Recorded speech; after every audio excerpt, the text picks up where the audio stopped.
Alors, bonjour à tous et bienvenue à Un Monde à l'envers, édition du mardi 21 janvier 2020. 15h54, heure du Québec, heureux de vous retrouver tous. Avec une nouvelle intéressante qui m'a été envoyée par Réjeanne, qu'on salue. Une cellule pouvant s'attaquer à tous les cancers a été découverte.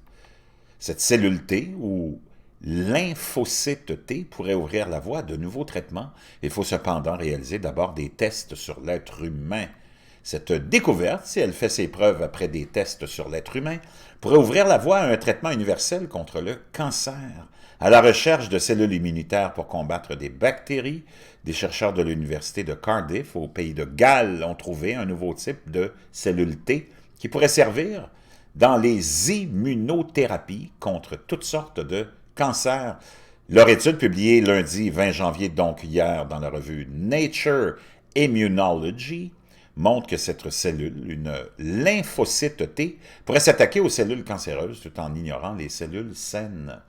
La particularité de ce lymphocyte est qu'il porte un récepteur jusqu'ici jamais vu capable de tuer, d'après des études réalisées en laboratoire, des cellules issues de cancers des poumons, du sein, du côlon, de la prostate ou encore des reins, pour n'en citer que quelques-uns.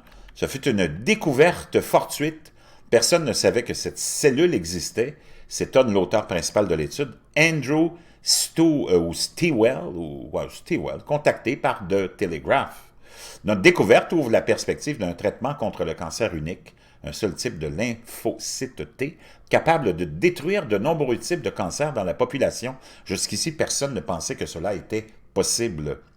Les lymphocytes T sont déjà à l'œuvre dans les immunothérapies, une forme de traitement contre le cancer de plus en plus utilisée, qui a déjà prouvé son efficacité, mais qui ne fonctionne que sur certains types de cellules et généralement pas sur les tumeurs très agressives. Le principe de l'immunothérapie est simple sur papier. Les cellules cancéreuses se multiplient sur la base d'une dérégulation du système immunitaire.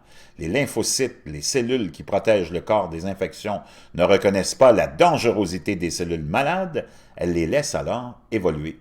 Avec les immunothérapies, on peut injecter un anticorps qui vient s'attacher aux lymphocytes et leur permet d'identifier à nouveau les cellules cancéreuses comme étant malades et devant être attaquées. Mais au lieu d'injecter des anticorps, on peut aussi prélever les lymphocytes dans le sang pour les manipuler directement de sorte qu'elles deviennent de bons combattants pour s'attaquer aux cellules malades. En d'autres termes, ils sont modifiés en laboratoire pour reconnaître ces cellules cancéreuses.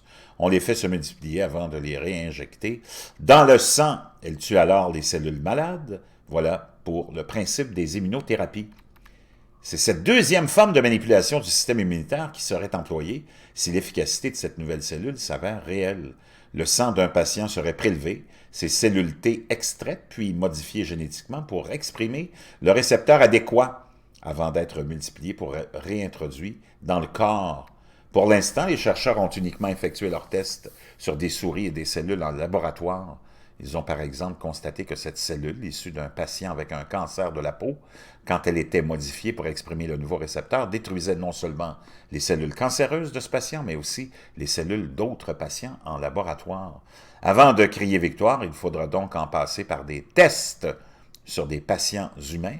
C'est ce que les chercheurs espèrent réaliser d'ici la fin de l'année.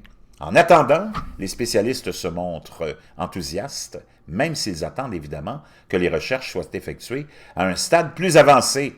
Si cette nouvelle découverte significative tient la route, elle jettera les bases d'une médecine universelle des lymphocytes T.